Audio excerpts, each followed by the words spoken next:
Question: does the Book of Mormon accurately describe Jerusalem's elevation?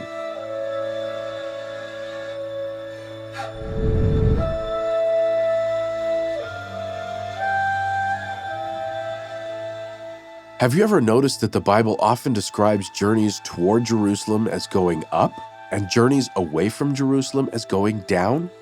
These statements aren't figurative. Jerusalem really is a city set on a hill and is much higher than most surrounding regions. So in the parable of the Good Samaritan, when Jesus spoke of a certain man who went down from Jerusalem to Jericho, he really meant down. At 800 feet below sea level, Jericho is more than 3,000 feet lower than Jerusalem. Daniel Peterson, a former resident of Jerusalem, explains that anybody who has ever driven the road from Jericho to Jerusalem in very low gear for buses and trucks knows how steep the upward grade is. Since most biblical authors lived in ancient Israel, it isn't surprising that they seem to always get this detail right. What you may have never noticed is that the Book of Mormon has the same consistency. When Lehi's family fled from Jerusalem, they always went down into the wilderness, and on each of their return trips, they went back up to Jerusalem.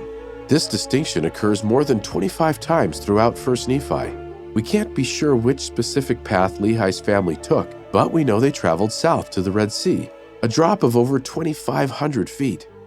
While it's possible Joseph Smith could have known of Jerusalem's prominent height, it's not a given. In fact, witnesses reported that on one occasion while translating, Joseph was surprised to learn, from the very text he was dictating, that Jerusalem was a walled city. And if he didn't know that, he may not have noticed how, just in passing, the Bible often draws attention to the city's elevation. After all, how many of us consciously noticed it without it being pointed out? But the issue is about more than mere awareness. We need to ask why someone might pay such close attention to this detail in the first place. For ancient Israelites, Jerusalem's elevation wasn't simply a matter of geography. The city and its temple were seen as a holy place, like a mountaintop, that connected heaven and earth. So ascending or descending from it held deep religious significance. The bottom line is that when comparing their backgrounds, Nephi seems like a much better candidate than Joseph Smith to have authored all of these subtle descriptions of Jerusalem's height, which suggests the Book of Mormon is truly an ancient text, translated by the gift and power of God.